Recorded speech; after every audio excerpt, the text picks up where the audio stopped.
আজকে আমি আপনি আমরা যারা এই জান্নাতের বাগানে বসেছি, আমার গ্রামবাসী পাড়াবাসী, দীর্ঘ 1 বছর পরে যখন জলসা হয় আমাদের মনে কিন্তু খুব ফুর্তি আনন্দ হয়।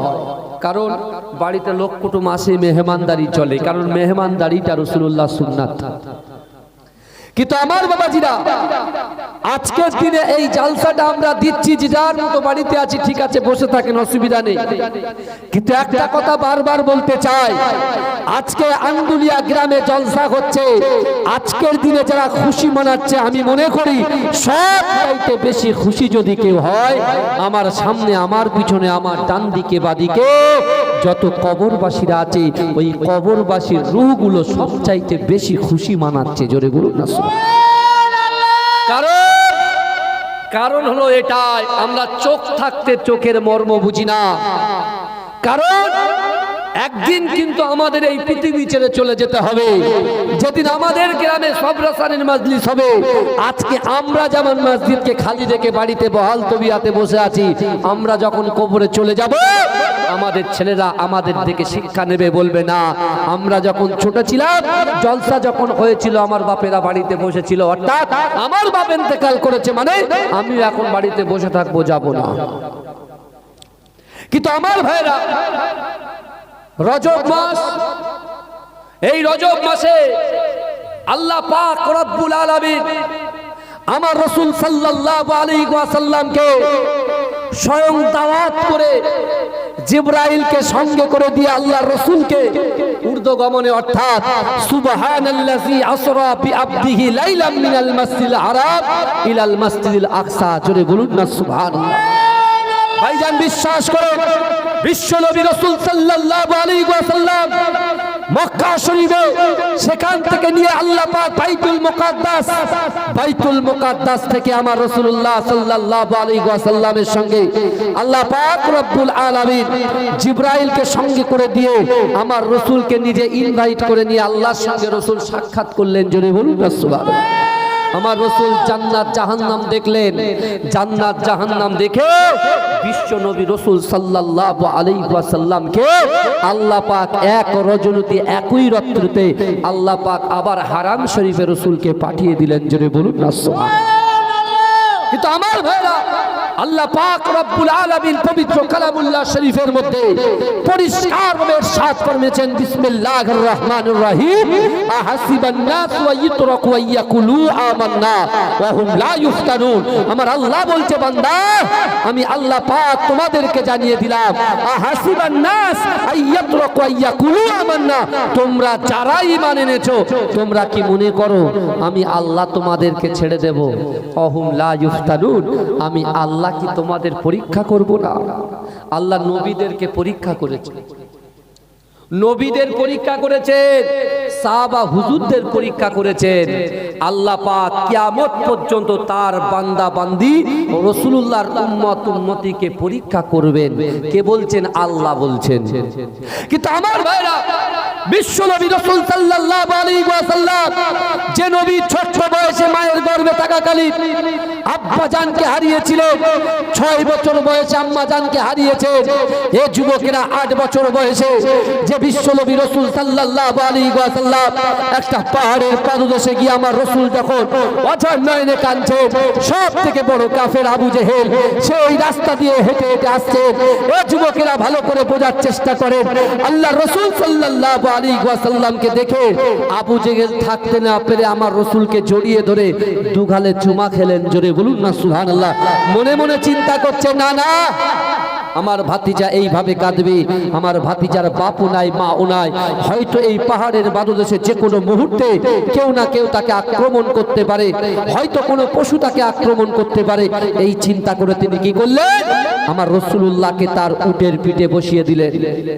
এই যুবকেরা ভালো করে বোঝার চেষ্টা করেন, আল্লাহর রাসূলের ইজ্জত সম্মানকে আল্লাহ পাক কত আলা করেছে, কত উচ্চ করেছে, যে বিশ্ব নবী রাসূল সাল্লাল্লাহু আলাইহি ওয়াসাল্লামকে আল্লাহ পাক ওমা আরসালনাকা ইল্লা রাহমাতাল লিল আলামিন করে পাঠিয়েছে। এ যুবকেরা ভালো করে বোঝার চেষ্টা করো, আল্লাহ পাকের নবীকে আমরা চিনতে পারলাম না, কিন্তু যে আবু জেহেল রাসূলুল্লাহকে তার উটের পিঠে বসালো এবং আবু জেহেল রাসূলুল্লাহর সামনে বসে গেলেন। এমন করে ওই সময় আবু জেহেল যখন ঘোড়াটাকে চাবুক মারছে এগিয়ে যাবার জন্য অর্থাৎ অগ্রসর হওয়ার জন্য, ঘোড়া তখন আল্লাহকে বলছে, আল্লাহ জিন্দেগি জীবন চলে যাবে, আমি ঘোড়ার জীবন চলে যাবে, কিন্তু তবু একটা কথা বলি আল্লাহ, আমি সামনে অগ্রসর হব না, কারণ বিশ্ব নবী রাসূল সাল্লাল্লাহু আলাইহি ওয়াসাল্লাম আবু জেহেলের পিছনে বসে আছে। অর্থাৎ আমার দয়ার নবীকে যতক্ষণ পর্যন্ত আবু জেহেলের সামনে না বসাবে আমি ঘোড়া অগ্রসর হব না। জোরে বলেন, এই জোরে বলা যাবে না। পশু রসুলকে চিনল, আমরা মুসলমান রসুলকে চিনতে পারলাম না। কোরআন তো আমাদের বাড়িতে বাড়িতে আছে, কথা ঠিক না ভুল? কোরআন আছে, কোরআনের ভিতরে আল্লাহ 6666টা আয়াত, 114টা সূরা আল্লাহ পাক সাজিয়ে দিয়েছেন। এই যুবকেরা ভালো করে বোঝার চেষ্টা করো, ঘোড়ার দোয়াটাকে আল্লাহ কবুল করে নিয়ে ঘোড়া জবান খুলে দিলেন। ঘোড়া বলছে, আবু জেহেল জিন্দেগিতে মরে যাব কিন্তু এক কদম এগিয়ে যাব না, কারণ তোমার পিছনে রহমাতাল লিল আলামিন বসে আছে। অর্থাৎ আমার দয়ার নবীকে যদি তোমার সামনে দিয়ে দাও, আমি বলতে হবে না, নিজেই চলতে শুরু করবো। জোরে বলেন, এই জোরে বলবেন না? এই আমার রাসূলুল্লাহর ক্যারেক্টার দেখেন, চরিত্র দেখেন। বিশ্ব নবী কখনো এহসান বলেননি, আমার দয়ার নবী কারুর এহসান বলেননি। যেমন আমার কোনো ভাই যদি আমাকে হেল্প করে, আমার রাসূলুল্লাহর আদর্শ হলো ওই ভাইয়ের এহসানটাকে ভুলে না যাওয়া, মনে রাখা। ভালো করে বুঝবেন, একটা কোরআনের আয়াত পড়েছে। আমার ভাই জানেরা, হে নবী পাকের উম্মতিরা, হে নবী দিওয়ানারা, হে যুবকেরা, হে নবী পাকের উম্মতিরা, বিশ্ব নবী রাসূলুল্লাহ সাল্লাল্লাহু আলাইহি ওয়াসাল্লাম যখন 40 বছর দিন হলো, আল্লাহ রাসূল যখন নবুয়ত পেয়ে গেল, হে যুবকেরা, হে নবী পাকের উম্মতিরা, আমার দয়ার নবী রাসূলুল্লাহ কাবা শরীফে বসে আমার দয়ার নবী কোরআন তেলাওয়াত শুরু করলো। হে যুবকেরা, নবী পাকের উম্মতিরা, আল্লাহ রাসূল যখন কোরআন তেলাওয়াত শুরু করে, ওই সময় আবু জেহেল, আবু লাহাব, উতবা, শাইবা, শিবা গোল করে রাসূলুল্লাহকে ঘিরে ধরেছে। এ যুবকেরা সকলে আমার দয়ার নবীকে বলল, মুহাম্মদ না না না, তুমি যে কোরআন তেলাওয়াত করছো আমাদের শুনতে বড় ভালো লাগছে, কিন্তু না না না, এই কোরআনটা যেন মক্কার বাইরে না যায়। যদি মক্কার বাইরে চলে যায় তাহলে তোমার অবস্থা কিন্তু খারাপ হয়ে যাবে। এ যুবকেরা, নবী পাকের উম্মতিরা, আমার দয়ার নবী রাসূলুল্লাহকে যখন এমন করে আবু জেহেল হুমকি দিল, এ যুবকেরা, আমার দয়ার নবী 8 বছরের বয়সের কথা মনে পড়ে গেল যে না না না, আমার যখন বাপ ছিল না, আমার যখন মা ছিল না, এই আবু জেহেল আমাকে বুকে জড়িয়ে ধরে আমার গালে বুসা দিয়েছে, আমার গালে চুমা দিয়েছে, কিন্তু না না না, আজকে যে কোরআন আল্লাহর বাণী, ওই কোরআনটা আল্লাহ পাক আমার উপরে নাজিল করে দিয়েছে, আর ওই কোরআন যখন আমি তেলাওয়াত করি, এই আবু জেহেল এসে আমাকে বাধা দেয়, কিন্তু না না না, আমার রাসূল ভয় করলেন না, কারণ আল্লাহর কোরআনে বলছে, বান্দা ইয়া আইয়ুহাল্লাযীনা আমানুত্তাকুল্লাহা ওয়া কুনু মা'আস সাদিকিন। এ যুবকেরা, এ নবী পাকের উম্মতিরা, আমার আল্লাহ কোরআনে জানিয়ে দিলেন, বান্দা ইয়া আইয়ুহাল্লাযীনা আমানু, হে আমার বিশ্বাসী ইমানদার বান্দারা, ওয়াত্তাকুল্লাহ, আমি আল্লাহ আমাকে ভয় করো, ওয়াত্তাকুল্লাহ, আমি আল্লাহ আমাকে ভয় করো। এ যুবকেরা, আমার আপনার নবী দয়ার নবী রাসূলুল্লাহ এই সময় কাফির বেঈমানদের সামনে বলেছিলেন, হে আবু জেহেল না না না, আমি রাসূলুল্লাহ আজ থেকে সংকল্পবদ্ধ হলাম, আজ থেকে আমি রাসূলুল্লাহ আল্লাহকে তাওয়াক্কাল করে নিয়ত করলাম, আগামী কাল থেকে আমি রাসূলুল্লাহ মক্কার ঘরে ঘরে, মক্কার ঘরে ঘরে নয়, কাল আমি রাসূলুল্লাহ সারা বিশ্বের জমিনে আমি রাসূলুল্লাহ কোরআনটাকে বন্টন করে দেব। জোরে বলবেন না? এই আমার রাসূল তো ইচ্ছা করলে আবু জেহেলের বুকে ধাক্কা মারতে পারতেন, পারতেন কি পারতেন? পারতেন তো, কিন্তু আল্লাহর রসুলকে যখন আবু জেহেল চমকালেন, আল্লাহর রসুলকে, রসুল 8 বছরের কথায় চলে গেলেন। কারণ এই আবু জেহেল বুকে জড়িয়ে ধরেছিল, তাকে আলামিন বলতো, সত্যবাদী বলতো। কিন্তু এই যুবকেরা ভালো করে বোঝার চেষ্টা করো, যখন শরিয়াতের ব্যাপারে চলে আসবে তখন কিন্তু ভাই ভাইকে কাউকে ছাড়া হবে না। শরিয়াতের ব্যাপার যখন চলে আসবে, এই কথা ঠিক বলছি না ভুল বলছি, কোরআনের ব্যাপার যখন চলে আসবে, তুমি আমার বন্ধু, আমার হিন্দু ভাইরা, আমার খ্রিস্টান ভাইরা, আমার পারস্যি ভাইরা আমাদের বন্ধু হতে পারে, ঠিক আছে, কিন্তু যখনই তারা কোরআনের বিরুদ্ধে চলে যাবে তখনই কিন্তু আর বন্ধু বন্ধু থাকবে না। কথা ঠিক না ভুল?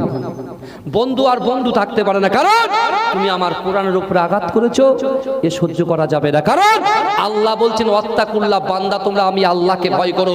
কিন্তু বর্তমান বুকে হাত দিয়ে বলো, এই যুবকেরা, আজকে আমরা দুনিয়ার জমিনের উপরে, আসমানের নিচে কাকে বেশি ভয় পাচ্ছি?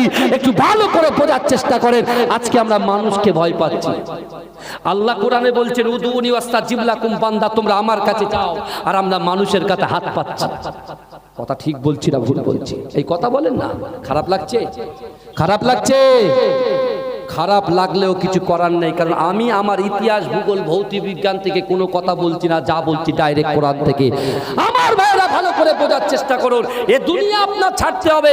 আপনার গাড়ি আপনার বাড়ি, আপনার মায়া আপনার মমতা, আপনার সন্তান, আপনার স্ত্রী, আপনার বাচ্চাকে যত কলিজার মতো ভালোবাসেন না কেন, এ দুনিয়া ছেড়ে, সকল মায়া মহব্বত ছেড়ে ওই কবরে, ওই বাঁশবাগানের নিচেই কিন্তু আমাকে আপনাকে শুতে হবে। কিন্তু একবারও কি চিন্তা করেছে? একবারও তো চিন্তা করেছেন ওই কবরে শোবো? আমি মানুষের সঙ্গে ব্যবহার কেমন করছি, আমার ক্যারেক্টারটা কেমন হওয়া উচিত, আমার চলাফেরাটা কেমন হওয়া উচিত, মানুষের কাছে মুভমেন্ট করাটা কেমন হওয়া উচিত, একবারও কি আমরা ভেবেছি ভাই? ভাবিনি। এখন जो भी होगा बाद में देखा जाएगा, बोले जो भी होगा बाद में देखा जाएगा, क्योंकि अभी मेरा पास पैसा है, शोहरत है, दौलत है, इज्जत है, सब कुछ है, अभी मेरे पास पावर है, लेकिन जब पावर नहीं रहेगा तो क्या करेगा? এই কথা বলে, যখন পাওয়ার থাকবে না তখন কি করবে? সব শেষ হয়ে যাবে। কথা ঠিক না ভুল? কারণ আল্লাহ বলছে, আমি আল্লাহ তোমাদেরকে বলছি, হাসিবান নাস আইয়ুতরাকু আইয়াকুলু আমান্না। কোরআনের আয়াতটা পড়ছি, এই আয়াতের গভীরে চলে যান, এই আয়াতের ব্যাখ্যায় চলে যান, ভালো করে বোঝার চেষ্টা করে। আল্লাহ বলছে, বান্দা তোমরা যারা ঈমান এনেছো, আমাদের আন্দুলিয়া গ্রামে দৈনন্দিন 5 ওয়াক্ত নামাজি আছে না নাই? কথা বলে। আমি তাদের এক্সাম্পল দিয়েই বলি, কারণ আমি আমার আন্দুলিয়া গ্রামের লোক দিয়ে বলবো, পরের লোক দিয়ে বলবো কেন? আমি তাদেরকে ভালোবাসি। কথা ঠিক বলছি না ভুল বলছি? এই যারা নামাজ পড়ে এখানে 5 ওয়াক্ত নামাজ, আল্লাহ তাদেরকেই বলছে, অর্থাৎ তারা সবাই কলেমা পড়েছে, লা ইলাহা ইল্লাল্লাহ মুহাম্মাদুর রাসূলুল্লাহ। জোরে বলুন না সুবহানাল্লাহ। এই যুবকেরা, তুমি চিন্তা করতে পারো না, আজকে ইউটিউব খোলো, সোশ্যাল মিডিয়া খোলো, আজকে ফিলিস্তিনের জমিনে, অর্থাৎ আমেরিকা আর ইউরোপের যার সন্তান ইসরায়েল যেভাবে ফিলিস্তিনের উপরে অ্যাটাক করেছে, এই যুবকেরা মায়ের কোলে সন্তান দুধ পান করছে, হঠাৎ করে দেখতে পাচ্ছে বোমের আওয়াজে ঘরের উপর থেকে সিলিং খুলে নিচে পড়ে সন্তান ইন্তেকাল করেছে, বাপের কোলে ছেলে ইন্তেকাল করেছে, ছেলের কোলে বাপ ইন্তেকাল করেছে। এই যুবকেরা তারা কলেমা পড়েছে, লা ইলাহা ইল্লাল্লাহ মুহাম্মাদুর রাসূলুল্লাহ। আজকে আন্দুলিয়া গ্রামের মানুষেরাও কলেমা পড়েছে, লা ইলাহা ইল্লাল্লাহ মুহাম্মাদুর রাসূলুল্লাহ। কিন্তু এই যুবকেরা ভালো করে বোঝার চেষ্টা করেন, তারা কলেমা পড়েছে, আমরাও কলেমা পড়েছি, আর তাদের ঈমান আর আমাদের ঈমান আসমান জমিন ডিফারেন্ট। যখন বাচ্চা, যখন বাপ, যখন সন্তান ইন্তেকাল করেছে, সন্তানের কোলে বাপ যখন ইন্তেকাল করেছে, বাপ কি করেছে? সন্তানের লাশটাকে নিয়ে আসমানে তুলে দিয়ে বলছে, আল্লাহ বাড়ি গাড়ি অর্থ সম্পদ ধন দৌলত সবকিছু ছাড়তে রাজি আছি, কিন্তু বাইতুল মুকাদ্দাসকে ছাড়তে রাজি নয়। জোরে বলে, জোরে হবে না সুবহানাল্লাহ? প্রেসের লোকেরা জিজ্ঞেস করতে, বাচ্চা বাচ্চা ছেলেকে, প্রেসের লোকেরা, সাংবাদিকেরা জিজ্ঞাসা করছে, কি ব্যাপার, তোমার গাড়ি চলে গেল, বাড়ি চলে গেল, অর্থ চলে গেল, সম্পদ চলে গেল, ইজ্জত চলে গেল, তোমার বোন চলে গেল, ভাই চলে গেল, সবাই চলে গেল, তোমরা না পালিয়ে এখানে আছো কেন? ওরা বলছে, শোনে, যে জীবনটুকু আছে, এই জীবনটুকু আল্লাহর রাস্তায় দিতে রাজি আছি, এই জীবনটুকু রাসূলুল্লাহর মুহাব্বতে কুরবান করতে রাজি আছি, কিন্তু বাইতুল মুকাদ্দাস মুকাদ্দাসকে ছাড়তে রাজি নয়। কারণ হলো একটাই, যে বাইতুল মুকাদ্দাসে সুবহানাল্লাযী আসরা বিআবদিহি লাইলাম মিনাল মাসজিদিল হারাম ইলাল মাসজিদিল আকসা, যে বাইতুল মুকাদ্দাসে আমার বিশ্ব নবী রাসূল সাল্লাল্লাহু আলাইহি ওয়াসাল্লাম নিজের সশরীরে নিজের কদম মোবারকটা বাইতুল মুকাদ্দাসে এক প্রান্ত থেকে হাঁটতে হাঁটতে হাঁটতে হাঁটতে যেতে যেতে যেতে যেতে ইমামতির জায়গায় দাঁড়িয়ে গিয়েছিলেন। জোরে বলুন। অর্থাৎ আমার রাসূলুল্লাহর কদম পড়েছে গো, আমার রাসূলুল্লাহর কদমকে আমি মহব্বত করি। জোরে বলুন না সুবহানাল্লাহ। আল্লাহ কোরআনে কি বলছেন? বান্দা আমাকে ভয় করে, আত্তাকুল্লাহ, আল্লাহর ভয়। আবার কোরআনে আল্লাহ বললেন, কুল ইন কুনতুম তুহিব্বুনাল্লাহ ফাত্তাবিউনি ইউহিব্বুকুমুল্লাহ। হে নবী, আপনি বলুন, যারা আমি আল্লাহ আমাকে ভালোবাসতে চাই, আমাকে ভালোবাসার আগে যেন আপনাকে ভালোবাসে। আপনিটাকে, এই আপনিটাকে, আপনিটা হচ্ছে হাবিবে লবিবে তাবিব মুফাখখারে মওজুদাত ইমামুল আম্বিয়া খাতামান নবিয়িন মুহাম্মদ মুস্তাফা জানে আরবি। জোরে বলুন না সুবহানাল্লাহ। জোরে বলা যাবে না, জোরে বলা যাবে না। আমার ভাই জানেরা, এ নবী পাকের উম্মত উম্মতিরা, এ নবী দিবানারা, বিশ্ব নবী রাসূলুল্লাহ সাল্লাল্লাহু আলাইহি ওয়াসাল্লাম মা আয়েশা সিদ্দিকা রাদিয়াল্লাহু তাআলা আনহার ঘরে শুয়ে আছেন। এ যুবকেরা, এ নবী পাকের উম্মত উম্মতিরা, মা আয়েশা সিদ্দিকা রাদিয়াল্লাহু তাআলা আনহার ঘর থেকে গভীর রজনীতে আমার রাসূলুল্লাহ গোপনে গোপনে ঘর থেকে বার হয়ে যায়। কিন্তু যুবকেরা, বিশ্ব নবী রাসূলুল্লাহ সাল্লাল্লাহু আলাইহি ওয়াসাল্লাম যখন গোপনে গোপনে ঘর থেকে বার হয়ে যায়, ওই সময়তে মা আয়েশা সিদ্দিকা রাদিয়াল্লাহু তাআলা আনহা পিছন থেকে আমার রাসূলুল্লাহর হাতটা টেনে ধরে অজর নয়নে জর্জর করে কাঁদে আর বলে, ইয়া রাসূলুল্লাহ, ইয়া হাবিবাল্লাহ, আপনি বলেন বলেন বলেন, আমি কি আপনার কাছে কোনো দোষ করেছি? আমি কি আপনার কাছে কোনো ত্রুটি করেছি? ইয়া রাসূলুল্লাহ, আমি অনেক দিন ধরে লক্ষ্য করি, রাতের বেলাতে গোপনে গোপনে আপনি দরজা খুলে কোথায় চলে যান? আপনি গোপনে গোপনে কোথায় যান? এ যুবকেরা, আমার দয়ার নবীর স্থান দেখেন, আমার দয়ার নবীর ক্যারেক্টার দেখেন। কেন আমার দয়ার নবী বলেন, এ আমার সাহাবারা, আমি রাসূলুল্লাহ সব কিছু সহ্য করতে পারি, আমার উম্মত জাহান্নামে যাবে, আমি রাসূলুল্লাহ এটা কখনো সহ্য করতে পারি না। আমি রাসূলুল্লাহ সব সহ্য করতে পারি, আমার উম্মত জাহান্নামে যাবে, আমি রাসূল সহ্য করতে পারি না। কারণ কি? এই আবু জেহেল তো তাকেও রাসূলুল্লাহ দ্বীনের দাওয়াত দিচ্ছেন, উম্মতে মুহাম্মাদি করা। অর্থাৎ রাসূল চিন্তা করেছেন, যারা ঈমান এনে মরবে, কলেমা পড়ে মরবে, তারা জান্নাতে যাবেই যাবে, আর যারা কলেমা পড়বে না তারা জান্নাতে কোশ্চিনকালেও যেতে পারবে না। তা আল্লাহ রসুলকে যখন পিছন থেকে আম্মাজান আয়েশা সিদ্দিকা হাতটা ধরলেন, আল্লাহ রসুল চমকে গেলেন এবং সাহাবা হুজুরদের রাসূলুল্লাহ সাল্লাল্লাহু আলাইহি ওয়াসাল্লামের স্ত্রী আম্মাজান আয়েশা সিদ্দিকা জিজ্ঞাসা করলেন, ইয়া রাসূলুল্লাহ, আপনি আমার উপরে রাগ করেছেন, গুস্সা করেছেন নাকি? বলছে কেন? বলে আমি দৈনন্দিন দেখি আপনি গোপনে গোপনে গোপনে গোপনে আপনি বাড়িতে চলে যান, বাড়ির থেকে বেরিয়ে যান। রাসূল বলছে, আয়েশা, তুমি জানো আমি একবার নয় দুবার নয়, কেন যে আবু জেহেল আমাকে এহসান করেছে, ওর এহসানটা চুকানোর জন্য আমি রাসূলুল্লাহ দৈনন্দিন রাতের বেলা গোপনে গোপনে আবু জেহেলের বাড়িতে স্বয়ং গিয়ে দিনের দাওয়াত দিই। জোরে বলুন, জোরে বলুন না।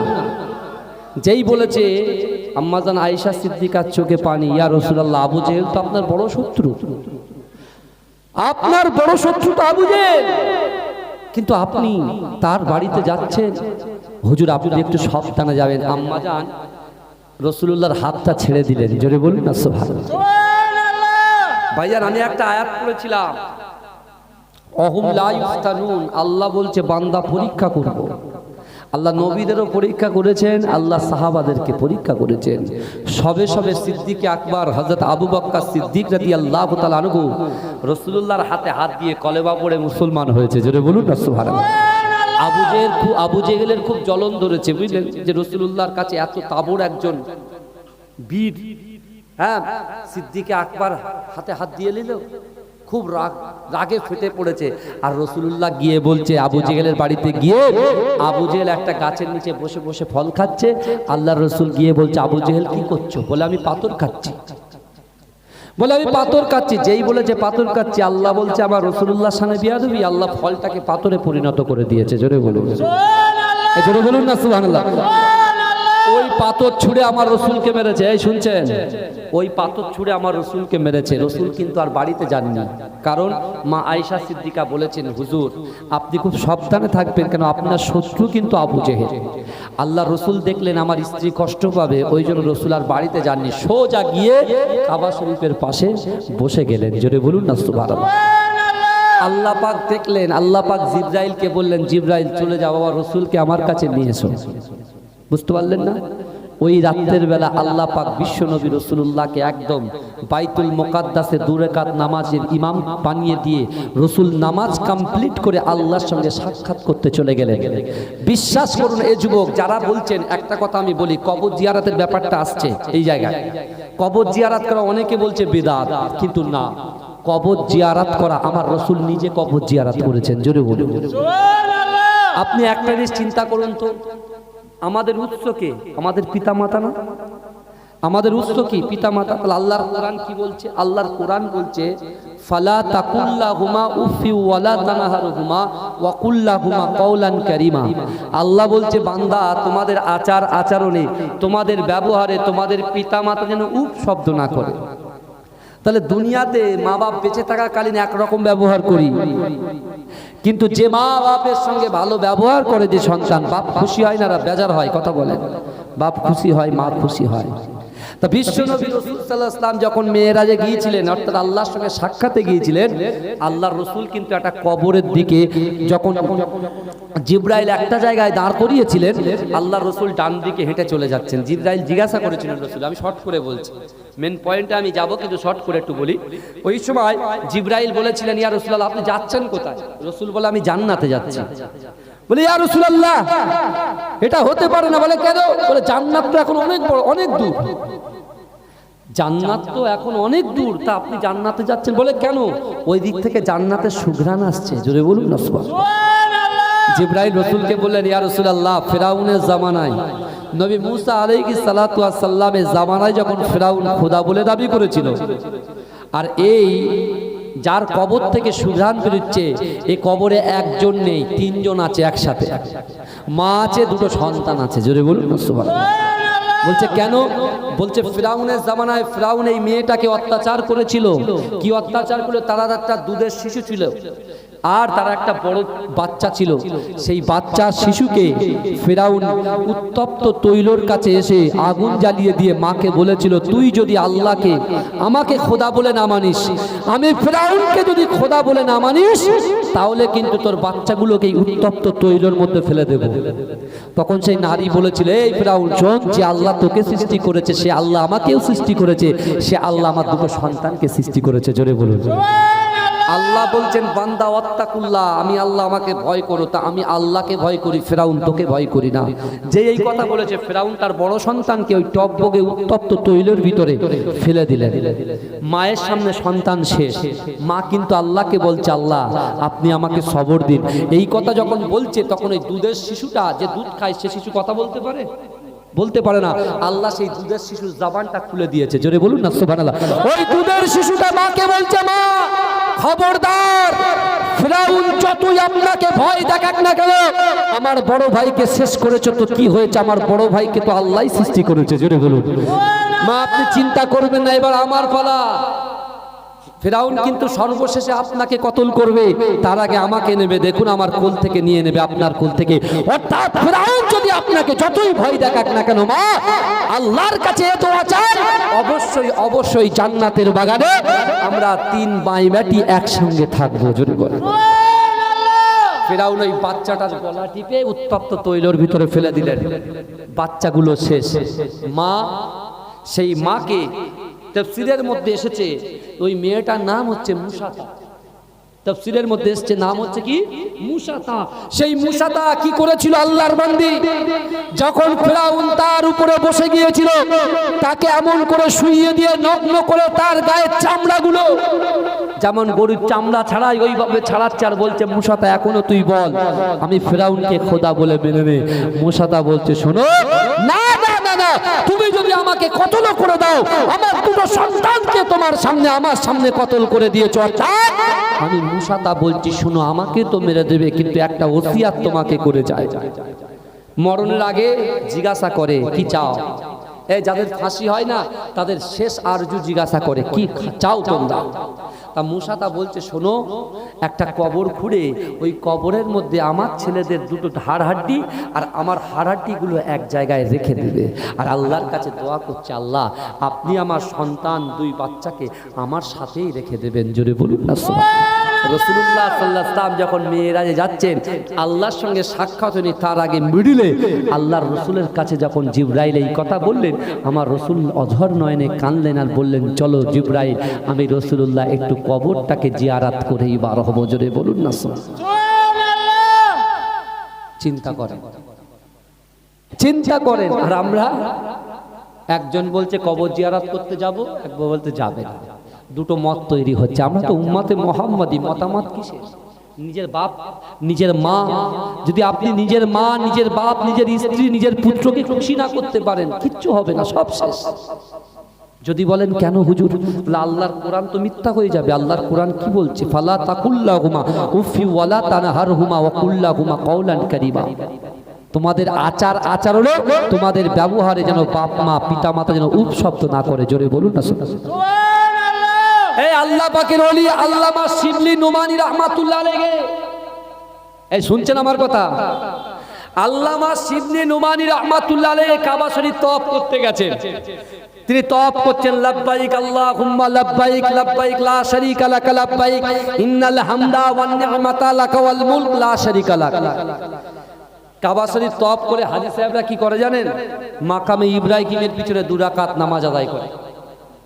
আল্লামা শিবলি নুমানী রাহমাতুল্লাহ আলাইহি মাকামে ইব্রাহিমের পিছনে 2 রাকাত নামাজ আদায় করছে, আর তিনি দেখছেন একটা অন্ধ ব্যক্তি, হাত নাই পা নাই, সে আল্লাহকে বলছে আল্লাহ আমি ভুল করেছি আপনি আমাকে ক্ষমা করে দেন, আল্লাহ আমি ভুল করেছি আপনি আমাকে ক্ষমা করে দেন। তো শিবলি নুমানী রাহমাতুল্লাহ আলাইহি তিনি হারামের পাশে দাঁড়িয়ে দাঁড়িয়ে দেখছেন। দেখার পরে হজ কমপ্লিট, তিনি বাড়ি চলে এসেছেন। আবার পরের বছরে তিনি হজ করতে গেছেন। হজ করে গিয়ে দেখছেন তিনি লাব্বাইক আল্লাহুম্মা লাব্বাইক লাব্বাইক লা শারীকা লাক লাব্বাইক ইন্নাল হামদা ওয়ান নি'মাতা লাক ওয়াল মুলক লা শারীকা লাক লাব্বাইক। যখন এরকম বলতে বলতে মাকামে ইব্রাহিমের পিছনে ফের চলে গেলেন। গিয়ে দেখছেন সেই যুবকটাই চোখ নাই হাত নাই পা নাই, সে আল্লাহকে বলছে আল্লাহ আপনি আমাকে ক্ষমা করে দিন, আল্লাহ আপনি আমাকে ক্ষমা করে দিন। শিবলি নুমানী বলছে 1 বছর ধরে ছেলেটা এই জায়গায় বসে আছে। তিনি আবার কিছু বললেন না, আবার হজের মৌসুম শেষ, আবার বাড়ি চলে আসলেন। পরের বছর আবার গেলেন, আবার গিয়ে তিনি যখন তওয়াফ করছেন লাব্বাইক আল্লাহুম্মা লাব্বাইক লাব্বাইক লা শারীকা লাক লাব্বাইক ইন্নাল হামদা ওয়ান নি'মাতা লাক ওয়াল মুলক লা শারীকা লাক, এই যেই বললেন তখন উনি মাকামে ইব্রাহিমের পিছনে নামাজ পড়তে গেলেন। গিয়ে দেখছে সে একই অবস্থা। কে দোয়া চাইছে? কাবা শরীফের পাশে মাকাম ইব্রাহিমের পিছনে অন্ধ, কানা, হাত নেই পা নেই। আমার ভাইজানেরা, এ যুবকেরা, এ নবী পাকের উম্মত উম্মতিরা, একটু ভালো করে বোঝার চেষ্টা করেন। আল্লামা শিবলি নুমানী রাহমাতুল্লাহ আলাইহি ওই সময় ওই যুবকের কাছে গিয়ে উনি বলতে লাগলেন বাবা ছেলে কি ব্যাপার বলো তো? আজ 3 বছর ধরে কাবা শরীফের পাশে এসে আমি যখন কাবা শরীফটা তওয়াফ করি, লাব্বাইক আল্লাহুম্মা লাব্বাইক লাব্বাইক লা শারীকা লাক লাব্বাইক ইন্নাল হামদা ওয়ান নি'মাতা লাক ওয়াল মুলক। না না না, আচ্ছা 1 বছর হয়ে গেল, 2 বছর হয়ে গেল, 3 বছর হয়ে গিয়েছে, আমি এমন করে হারাম শরীফের পাশে এসে দেখতে পাই তুমি এমন করে আল্লাহর কাছে কিসের জন্য ক্ষমা চাও? ও ছিল তুমি বলো কিসের জন্য তুমি ক্ষমা চাও? ও যুবকেরা, নবী পাকের উম্মত উম্মতিরা, এ নবীর দিওয়ানারা, আল্লামা শিবলি নুমানী রাহমাতুল্লাহ আলাইহি ওই যুবক ছেলে বলছে হুজুর গো, না না না, আজ 3টে বছর ধরে আল্লাহর কাছে দোয়া চাই, কোনো মানুষ আমাকে কোনো কথা বললেন না, কেউ আমাকে খোঁজ নিলেন না, কেউ আমাকে কেন কাঞ্চি জিজ্ঞাসা করলেন না। কিন্তু না না না, আপনি এমন করে আমাকে কেন জিজ্ঞাসা করলেন? এ যুবকেরা, আল্লামা শিবলি নোমানী রাহমাতুল্লাহ আলাইহি সেই যুবকের কাছে গিয়ে যুবকের পাশে বসে যুবকের পিঠে হাত বুলিয়ে দিয়ে সেই যুবকটাকে জিজ্ঞাসা করছে, বাবা তুমি কিসের জন্য ক্ষমা চাও বাবা বলো? বলছেন না না হুজুর, আপনি কি জানেন একদিন রজনীতে আমি কাজের মধ্যে ছিলাম, আমি কাজ থেকে বাড়ি আসার পরেতে আমার বৃদ্ধা আম্মা জান এমন করে বাড়িতে বসেছিল, আমি আমার স্ত্রীর সঙ্গে যখন সাক্ষাৎ করতে গেলাম আমার স্ত্রী বেজার হয়ে গেল, আমার স্ত্রী আমার মায়ের জন্য একটা নালিশ করে দিল। ইয়ার ভাই জানে শুনে রাখেন, ভালো করে বোঝার চেষ্টা করেন। আল্লামা শিবলি নোমানী রাহমাতুল্লাহ আলাইহি ওই যুবক ছেলেটা বলছে, হুজুর আমার স্ত্রী যখন আমাকে উত্তপ্ত করলো আমি মায়ের উপরে রাগান্বিত হয়ে গেলাম, আমি মার উপরে এত রাগান্বিত হয়ে গেলাম, মার উপরে এত গুস্সা হয়ে গেলাম, আমি পিছন থেকে আমার মাকে একটা লাথি মেরেছিলাম। হুজুর না না না, আমার মাকে এমন করে লাথি আমি জোরে মারিনি যে লাথির কারণে আমার মা ইন্তেকাল হয়ে যাবে, কিন্তু না না না, আমি আস্তে করে মারা যখন মারলাম, লাথি যখন মেরেছিলাম, মারার পরে আমার মা যখন জমিনে লুটিয়ে পড়েছে আমি দেখতে পেলাম আমার মা আস্তে আস্তে আস্তে আস্তে নিঃশ্বাস ত্যাগ করে গেছে। ইন্না লিল্লাহি ওয়া ইন্না ইলাইহি রাজিউন। আমার মা যখন ইন্তেকাল করেছে আমি মনে মনে চিন্তা করলাম, হায় হায় কি সর্বনাশ হয়ে গেল, রাগের তাড়নায় ক্রোধের তাড়নায় আমার মাকে আমি কতল করে ফেললাম। হুজুর না না না, আমি কি করব কিছুই বুঝতে পারি না। আল্লাহর কোরআনের মধ্যে আল্লাহ বলেছে, বান্দা তোমাদের আচার আচরণে তোমাদের ব্যবহারে তোমার পিতা মাতা যেন উপশব্দ না করে, কিন্তু না না না, আমার মাকে আমি লাথি মেরে মেরে ফেলেছি, হয়তো আমার জাহান্নামে চলে যেতে হবে, আমার মায়ের জন্য আমার কষ্ট হয়েছে। আমার মা যখন ইন্তেকাল করেছে গ্রামবাসীরা এসে আমাকে লাঞ্ছিত অপমানিত করতে লেগেছে। আমি আমার রাগটাকে কন্ট্রোল করতে পারিনি ভাই, এই জন্য তো রাগ হারাম করে দিয়েছে। এই জন্য রাগ আল্লাহ কি করে দিয়েছে, কথা বলেন না, হারাম করে দিয়েছে আল্লাহ। ভালো করে বোঝার চেষ্টা করে, ভালো করে বোঝার চেষ্টা করে। আল্লামা শিবলি নোমানী রাহমাতুল্লাহ আলাইহি অত সহজ না, বিশাল বড় আল্লাহ পাকের ওলি, বুঝলে? তিনি যখন ছেলেটাকে জিজ্ঞাসা করছে, তোমার চোখ নাই, হাত নাই, পা নাই, তো তুমি কি করে মাকে লাথি মারলে? বলে, হুজুর আমি আমার ক্ষমাটাকে আল্লাহর কাছে নত স্বীকার করে আল্লাহকে বলছি, আল্লাহ না, যে পা দিয়ে আমার মাকে আমি লাথি মেরেছি আমি নিজে হাত দিয়ে ওই পাটাকে নিজে কেটে ফেলেছি, নিজে কেটে ফেলেছি, আর একটা হাত দিয়ে আর একটা হাত কেটে ফেলেছি, আল্লাহর কাছে ক্ষমা চাইছি। আর হেঁটে হেঁটে হেঁটে হেঁটে হিচড়ে হিচড়ে আল্লাহর কাবা শরীফের পাশে এসে বসে আল্লাহর কাছে ক্ষমা চাইছি আমার মাকে কষ্ট দিয়েছি বলে। ভাইজান, আল্লামা শিবলি নোমানী রাহমাতুল্লাহ আল্লাহর ওলিদের উপরে আল্লাহ এহলাম দেয়, বুঝলেন? কি দেয়? এলহাম। তা আমার ভাইরা, আল্লামা শিবলি নোমানী রাহমাতুল্লাহ আলাইহি মুরাকাবা করতে লাগলেন। মুরাকাবা করে আল্লাহকে জিজ্ঞাসা করলেন, আল্লাহ এই ছেলেটা এতদিন ধরে যাবত 3 বছর ধরে কাবা শরীফ তওয়াফ করলাম, কিন্তু সে একই জায়গায় মাকামে ইব্রাহিমের পাশে বসে বসে শুধু আল্লাহর কাছে তওবা চাইছে, ক্ষমা চাইছে, বুঝতে পেরেছেন? আল্লাহ বলছে, হবে না, যেতে হবে মায়ের কাছে। কার কাছে? মা যদি ক্ষমা করে আমি আল্লাহ ক্ষমা করব। জোরে বলুন না, জোরে বলবেন না। কিন্তু আমরা একটা জিনিস বুঝতে ভুল করি যে আমার আল্লাহর রাগের থেকে দয়া বেশি। জোরে বলে, আমার আল্লাহ পাকের রাগের থেকে কি বেশি? দয়া বেশি। ভাইজান, যারা নামাজ পড়ে না, যারা রোজা রাখে না, যাদের উপরে যাকাত ফরজ হয়েছে, যারা যাকাত দেয় না, বুঝতে পেরেছেন? যারা জেনাকারী, জেনা করে, বিশ্বাস করুন ভাই, আল্লাহর কোরআন কি বলছেন জানেন?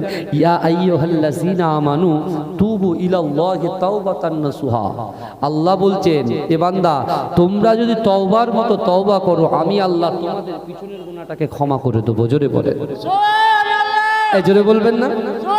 আর আমার আল্লাহ কোরআনের মধ্যে যে ওয়াদা করেছে, আমার আল্লাহর ওয়াদা হচ্ছে সত্য। জোরে বলে, আল্লাহর কোরআন বলছে, ওয়ালিমান খাফা মাকামা রাব্বিহি জান্নাতান।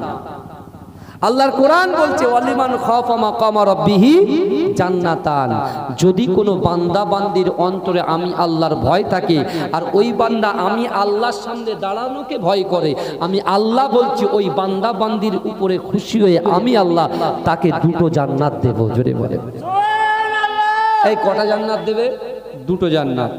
ভাইজান আরেকটা কথা বলি একদম, আচ্ছা এখন যদি আমাদের কারো শরবত খেতে ইচ্ছা হয়, একটা শরবতের অস্তিত্ব কিসে বলেন তো? এই একটা শরবতের অস্তিত্ব হলো পানি আর চিনির সংমিশ্রণে, কথা ঠিক না ভুল কথা বলে? এখন আপনি পানিটাকে রেখেছেন খড়িবাড়ির মৎস্য বাজারে আর চিনিটাকে রেখেছেন আমাদের মসজিদের পাশে, সুগারটা রেখেছেন। ভাই জিন্দেগিতে চেষ্টা করলে আমরা শরবত খেতে পারবো? শরবত খেতে গেলে মৎস্য বাজার থেকে আপনার পানিটা আনতে হবে, আমাদের মসজিদের পাশ থেকে সুগার অর্থাৎ চিনিটাকে সংমিশ্রণ করতে হবে, তারপরে শরবতের অস্তিত্ব তৈরি হবে। জোরে বলে। কিন্তু আমার ভাইরা একটা মানুষের অস্তিত্ব কিসে? একটা মানুষের অস্তিত্ব হলো একটা বডি, আর বডির ভিতরে থাকতে হবে রূহ, তাহলে হবে একটা মানুষের অস্তিত্ব। কথা ঠিক না ভুল? ভালো করে বুঝবেন।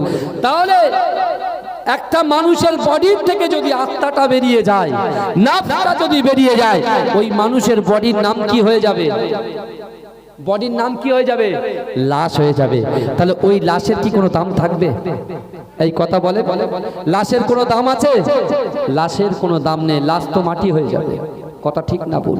কিন্তু এই যুবকেরা ভালো করে বোঝার চেষ্টা করেন।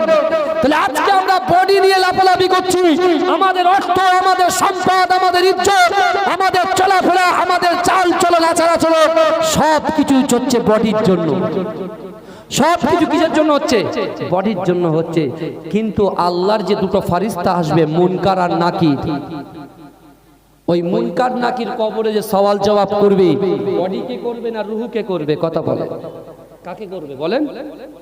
রুহকে করবে, আত্মাকে করবে, রুহকে করবে সওয়াল জবাব। তাহলে রুহের খোরাকটা আমরা দিচ্ছি তো? এখন যদি আমাদের শরীর খারাপ হয়, এক্ষুনি একটা কক ডাক্তারের কাছে ইনজেকশন পুশ করতে হয় শরীরটা ভালো করার জন্য। যদি কাজ না হয়, না এনআরএস, নাই বনমালীপুর, নাই আরজিকর হসপিটাল। কথা ঠিক না ভুল? তাহলে আপনার বডির জন্য আপনি সব কিছু করছেন। কিন্তু এই যুবকেরা, আল্লাহর কোরআন বলছে ইজা জাআজালুহুম লা ইস্তাখিরুনা সাআতান ওয়া লা ইস্তাকদিমুন, মৃত্যু যখন আসবে এক সেকেন্ড লেট করা হবে না, দেরি করা হবে না। ভালো করে বোঝার চেষ্টা করে। ওই কবরের ভিতরে আপনার সাথে দুটো জিনিস যাবে, একটা ঈমান যাবে, একটা আমল যাবে। জোরে বলুন না সুবহানাল্লাহ। এই জোরে বলা যাবে? আমার ভাই জানেরা, ও নবী পাকের উম্মত উম্মতিরা, ও নবী দিওয়ানারা, আল্লাহর কোরআন বলছে বান্দা ওহুম লা ইফতানুন, ওহুম লা ইফতানুন, ওহুম লা ইফতানুন, আমি আল্লাহ বান্দাকে পরীক্ষা করব। ও যুবকেরা, ও নবী পাকের উম্মত উম্মতিরা, আল্লাহ রাসূল যখন আবু জেহেলের বাড়িতে দিনের দাওয়াত দিতে গিয়েছিলেন, আবু জেহেল রাসূলুল্লাহকে পাথর ছুঁড়ে মেরেছিল। ও যুবকেরা, আল্লাহ রাসূলকে আল্লাহ যখন ডেকে নিয়েছে, আল্লাহ যখন মিরাজে নিয়ে গেছে, আল্লাহ যখন জান্নাত জাহান্নাম দেখিয়েছে, ও যুবকেরা, ওই রজনীতে আল্লাহ পাক আমার দয়ার নবীকে 5 ওয়াক্ত নামাজ দিয়ে পাঠিয়েছে। ও যুবকেরা, মসজিদুল হারামের মধ্যে আমার রাসূল ফজরের নামাজটা শেষ করে আমার দয়ার নবী যখন মসজিদে নববী শরীফে নয়, আল্লাহ রাসূলের কাবা বাইতুল্লাহ শরীফের পাশে আমার দয়ার নবী যখন বসে আছে, ওই রাস্তা দিয়ে আবু জেহেল হেঁটে হেঁটে যায়। ও যুবকেরা, আবু জেহেল হেঁটে হেঁটে যেতে যেতে আল্লাহ রাসূলের দিকে নজরটা চলে যায়। ও যুবকেরা, নবী পাকের উম্মত উম্মতিরা, আবু জেহেল নজর যখন আমার দয়ার নবীর দিকে চলে যায়, আবু জেহেল জোরে জোরে বলে, মুহাম্মদ কি ব্যাপার বলো তো? কতদিন তুমি আমার বাড়িতে দিনের দাওয়াত দিতে গিয়েছিলে, কিন্তু তোমার মুখটা যত উজ্জ্বল ছিল না, তোমার নূর থেকে, তোমার মুখ থেকে নূর চমকাচ্ছিল না, কিন্তু আজকের রজনীতে আমি দেখতে পেলাম তোমার মুখ দিয়ে নূরগুলো চমকাচ্ছে, তোমার মুখ দিয়ে নূর চমকাচ্ছে। কি ব্যাপার? যুবকেরা, বিশ্বনবী রাসূলুল্লাহ সাল্লাল্লাহু আলাইহি ওয়াসাল্লাম ওই সময় আবু জেহেলকে লক্ষ্য করে বললেন, এ আবু জেহেল দাঁড়িয়ে যাও, দাঁড়িয়ে যাও। আপনি কি জানেন আমার আল্লাহ পাক রব্বুল আলামিন সুবহানাল্লাযী আসরা বিআবদিহি লাইলাম মিনাল মাসজিদিল হারাম ইলাল মাসজিদিল আকসা, না না না, আল্লাহ পাক কাবা শরীফ থেকে আমার আল্লাহ আল্লাহ পাক বাইতুল মুকাদ্দাস পর্যন্ত, বাইতুল মুকাদ্দাস থেকে আল্লাহ পাকের সপ্তম আসমান ভেদ করে আল্লাহর সঙ্গে সাক্ষাৎ করেছি, জান্নাত দেখেছি, জাহান্নাম দেখেছি। আমার আল্লাহ পাক ওই একই রজনীতে হারাম শরীফ পর্যন্ত আমি রাসূলুল্লাহকে পাঠিয়ে দিয়েছে। এই জোরে বলেন না। আবু জেহেল যখন এই কথা বলেছে, রসুল বলছে এটাই সুযোগ। এই শুনছেন, হাদিস তাফসীরের মধ্যে এসেছে আবু জেহেল বলছে এটাই সুযোগ, কারণ রসুল ইহসান বলেন না 8 বছর বয়সে রসুলুল্লাহকে যে মহাব্বতটা আবু জেহেল করেছিল, রসুল চাই না যে আবু জেহেল জাহান্নামে যাক, তাই আল্লাহর কাছে 2টো ওমরের জন্য দোয়া করেছিলেন। একটা আবু জেহেলের নামও কিন্তু ওমর, বুঝলেন? আবু জেহেলের নামও ওমর, আর মুসলিম জাহানের দ্বিতীয় খলিফা আমিরুল মুমিনিন হযরত ওমরে ফারুক রাদিয়াল্লাহু তাআলা আনহুর নামও ওমর ছিলেন। জোরে বলুন না সুবহানাল্লাহ। কিন্তু আমার ভাইরা ভালো করে বোঝার চেষ্টা করেন, আল্লাহর রাসূল যখন আবু জেহেলকে বললেন, আবু জেহেল বলছে হায় হায় তোমাকে এতদিন পাগল বলতাম, তোমাকে এতদিন পাগল বলতাম, এখন দেখছি তুমি ভীষণ বোকা। বলে কেন? বলছে এটা কি করে সম্ভব হয় যে বাইতুল মুকাদ্দাসে আমি দৈনন্দিন আমি গেছি, যে বাইতুল মুকাদ্দাসে আমি স্বয়ং আবু জেহেল গেছি, যে বাইতুল মুকাদ্দাসে যেতে 30 দিন লাগে আর আসতে 30 দিন লাগে, আর তুমি বলছো একই রজনীতে এক রাত্রে, কি করে সম্ভব? তুমি পাগলের মতো কথা বলছো। আমার রাসূলুল্লাহকে লাঞ্ছিত করতে লাগলেন, অপমানিত করতে লাগলেন, আমার রাসূলুল্লাহর উপরে নির্যাতন শুরু করে দিলেন। কিন্তু আল্লাহ কোরআনে বলছেন অহুম লা ইফতানুন, আমি আল্লাহ পরীক্ষা করব। আবু জেহেল দেখতে পাচ্ছে এই একটা সুযোগ, মুহাম্মদ তো মিথ্যা কথা বলেছে। জোরে বলুন নাউজুবিল্লাহ। ও বলছে, আবু জেহেলের চিন্তাধারা দেখেন, চিন্তা ভাবনা দেখেন। আবু জেহেল মনে মনে ভাবছে সবে আবু বকর ঈমান গ্রহণ করেছে, অর্থাৎ তার কাছে যদি এই প্রস্তাবটা বলি, ও আমার সঙ্গে আমার গলার সাথে সুর মিলিয়ে দেবে। আমার ভাইজানেরা, ও নবী পাকের উম্মতিরা, ও নবী দিওয়ানারা, ও যুবকেরা, আবু জেহেল জোর করে ছুটতে লেগেছে। আমার দয়ার নবী হারাম শরীফে বসে বসে অজার নয়নে কাঁদতে লেগেছে। ও যুবকেরা, ও নবী পাকের উম্মতিরা, আবু জেহেল ছুটে ছুটে আবু বকরের বাড়িতে পৌঁছে গিয়েছে। ও আবু বকর বার হয়ে যাও, ও আবু বকর ঘর থেকে বার হয়ে যাও। আবু বকর মনে মনে ভাবে কি ব্যাপার, যে কাফেরটা বারবার দয়ার নবীকে লাঞ্ছিত করে, অপমানিত করে, সেই কাফেরটা আমার বাড়িতে সকাল সকাল কি করতে এসেছে? ওই সময় আবু বকর যখন বার হয়ে যায়, আবু বকরকে লক্ষ্য করে আবু জেহেল বলতে লাগলো, তুমি যে নবীর হাতে হাত দিয়ে কালেমা পড়ে মুসলমান হয়েছ, সেই নবী তো পাগল হয়ে গেছে, সেই নবী তো মিথ্যা কথা বলছে। আবু বকর তুমি বলো তো দেখি, যে বাইতুল মুকাদ্দাসে আমি স্বয়ং নিজে গেছি, যে বাইতুল মুকাদ্দাসে যেতে লাগে 30 দিন, আসতে লাগে 30 দিন, ওই বাইতুল মুকাদ্দাসে তোমার নবী নাকি একই রজনীতে গিয়ে 2 রাকাত নামাজের ইমাম হয়ে আল্লাহর সঙ্গে সাক্ষাৎ করেছে, জান্নাত দেখেছে, জাহান্নাম দেখেছে। ও আবু বকর তুমি বলো তো দেখি, এটা কি সম্ভব নাকি বলো? ও যুবকেরা, সেই নাই কথা বলেছে আল্লাহর কোরআনের আয়াতের কথা আবু বকর সিদ্দিকের মনে পড়ে গেছে। আল্লাহর কোরআন বলছে, বান্দা আহাসিবান নাসু আইয়ুতরাকু আইয়াকুলু আমান্না ওহুম লা ইফতানুন। আমার আল্লাহ বলে, ও বান্দা তোমরা যারা ঈমান এনেছো, তোমরা কি মনে করো আমি আল্লাহ তোমাদেরকে ছেড়ে দেব? ওহুম লা ইফতানুন, আমি আল্লাহ কি তোমাদের পরীক্ষা করব না? ও যুবকেরা, আবু জেহেলের কথা শুনে আবু বকর বলছে, এই জালেম, এই জালেম, এই কাফের আবু জেহেল, যা যা তুই আমার বাড়ি থেকে দূর হয়ে যাও। আমার দয়ার নবী রাসূলুল্লাহ, আমার দয়ার নবী রাসূলুল্লাহ জবান থেকে যদি এই কথাটা তোমার বলে থাকে, আমার রাসূলুল্লাহ জবান থেকে যদি এই কথাটা তোমাকে বলে থাকে, আর তোমার জবান থেকে আমি শুনেছি, আমার রাসূল যদি বলে থাকে, আমি আবু বকর বলছি না না না, আমার রাসূল তোমার সঙ্গে যে কথাগুলো বলেছে বরহাক সত্য কথা বলেছে। জোরে বলবেন ভাইজান। ইবলিস শয়তান এই মুসলমানদের সুরাত ধরতে পারে, জানেন তো আপনি? ওর মাথায় পাগড়ি, যখন চাইবে পাগড়ি পরে, জুব্বা পরে, মাথায় দাড়ি দিয়ে, মুখে দাড়ি দিয়ে, জুব্বা পরে দাঁড়িয়ে থাকবে। একজন বাবাজি, একজন মুসল্লি নামাজে যাচ্ছে, ফজর